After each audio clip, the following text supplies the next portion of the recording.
Hey everyone, welcome to the channel. My name is Gaurav and today we are going to talk about a decision almost every homeowner thinking of upgrading wrestles with at some point.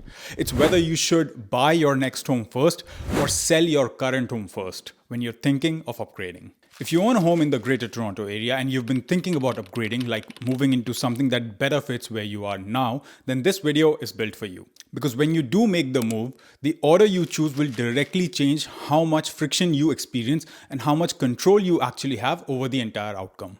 By the end of this video, you will know which strategy actually fits you. Buy first, sell first, or buy and sell with a short overlap using bridge financing. Here's what I see consistently. People make this decision based on what worked for someone else, or they make it based on emotion, or they make it based on what feels safer in the moment. But the people who end up feeling good about their move are the ones who understand their own numbers first. We are going to walk through what actually happens when you choose each path. We will look at real equity scenarios, break down what is working in the Greater Toronto area market right now in early 2026, talk about bridge financing, and I will show you exactly how to figure out which option fits your situation. When people say they want to upgrade, they usually mean they want a home that fits their next stage of life better. That could be more space for kids, a better school area, a quieter street, a finished basement, or a layout that works better for working from home. At a financial level, upgrading is just a trade. You're selling one asset, your current home, and using the money you free up plus your income to buy a home that fits you better long term. The details of how you move between those two homes are what we are unpacking today. Before we talk about buying first or selling first, you need to understand one critical number: your equity. Equity is the part of home you truly own. So if your home is worth $900,000 and you owe $550,000 on your mortgage, you have $350,000 in equity before costs. But here is what most people do not realize. You do not walk away with all of that equity when you sell. When you sell a home, there are costs that come off the top. You have realtor commissions, you have legal fees, and if you've made any repairs or staging investments to get the home ready for sale, these costs add up too. So if your home sells for $900,000 and you owe $550,000 and your selling costs are, let's say, around $40,000, then you are walking away with about $310,000 in actual cash that you can use for your next down payment. This is your real equity. That is the number that determines what you can afford to buy next and whether you have enough cushion to handle things like bridge financing if you decide to buy your next home first. Let's start with selling first. Selling first means you put your current home on the market, get it sold, and only then commit to buying your next place. This is usually the lower risk option, and it makes sense if your equity is on the tighter side, your income does not give you a lot of cushion, or you absolutely cannot afford to carry two homes at the same time, even for a short period. It also tends to be the better choice if the market feels uncertain, if homes are taking longer to sell, or pricing is softening. And that is exactly what we are seeing in the Greater Toronto area right now in early 2026. Sales volume hit a 25-year low in the late 2025. But the upside of selling first is clarity. You know exactly what your home sold for. You know your net proceeds after costs, and you know how much you have available for the next down payment and closing costs. When you go shopping, your budget is not theoretical, it is real. You're not hoping your home sells for a certain price, you already know.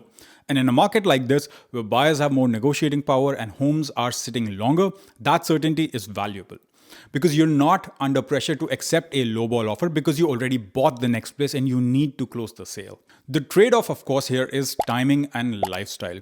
Because your sale is already locked in, you are now shopping with a closing date in front of you. If the perfect home is not on the market during that window, you might have to choose a good enough option or arrange for a short-term rental. Now let's talk about buying first. Buying first means you commit to your next home before your current one is sold. This strategy tends to fit families who have stronger equity, stable dual income, and a higher comfort level with short-term financial overlap. It also makes sense if you're targeting very specific neighborhoods or school pockets where the right home does not come up very often. If you're aiming for a particular school, street, or layout and you know that good options are rare, buying first is sometimes the only way to secure the right property. And here is the thing about the GTA market in 2026. We are in a buyer's market. That means there is more inventory, fewer bidding wars, and more time for buyers to make decisions. If you're buying first, you have more leverage. You can take your time, you can negotiate, you can be picky. You're not forced into a rushed decision because your sale is closing 2 weeks away. So the upside of buying first is control. You can wait for the right home. You move directly from your current house into the new one. No storage, no temporary rental. That convenience has real value, especially if you have kids in school or if you work from home and cannot afford the disruption. Now, the cost of that control could be bridge financing. While you're waiting for your current home to close, you need to borrow your equity to make the down payment on the new home. A simple way to picture bridge financing is this. Your equity is locked inside your current home and the bank is temporarily lending you that equity early for a few weeks so you can close on the new home without waiting. Now let's say you buy a new home and you also have a firm sale on your current home, but the closing dates do not line up. Maybe the new home closes in 30 days and your current home closes in 60 days. That leaves a 30-day window where you need the down payment money for the new place, but you've not paid for your sale yet. With bridge financing, the bank steps in and lends you that amount for those 30 days. When your current home closes, the lawyer sends the sale proceeds to the bank and that loan is paid off automatically. The biggest risk here is that your home takes longer to sell than you expected. If you plan for a 60-day bridge and your home sits on the market for 90 days, you're now paying an extra month of bridge interest and you are also paying carrying costs on the old home, mortgage, taxes, utilities, insurance, while it sits empty. In the current GTA market, homes that are priced correctly and in good condition are selling in 20 to 30 days. Homes that are overpriced or need work or are in slower areas, well, those are taking 60 to 90 days. So you need to work with your agent to price your home correctly from day one and to have a marketing plan that gets it sold within your bridge window. Now, some of you might be thinking, what if I make an offer on a new home that is conditional on selling my current home? That way, I do not have to pay for bridge financing and I do not have to sell first and end up in temporary housing.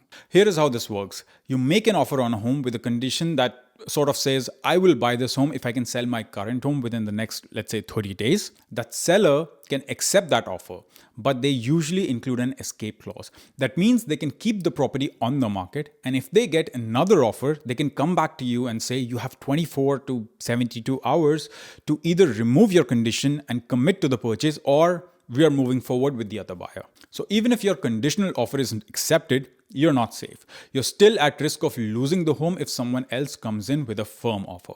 And sellers know this. They know that conditional offers add uncertainty. They know there is a chance the deal falls through. So if they have a choice between your conditional offer and someone else's firm offer, they're taking the firm offer almost every single time. The market you're moving in directly affects which strategy makes more sense for you.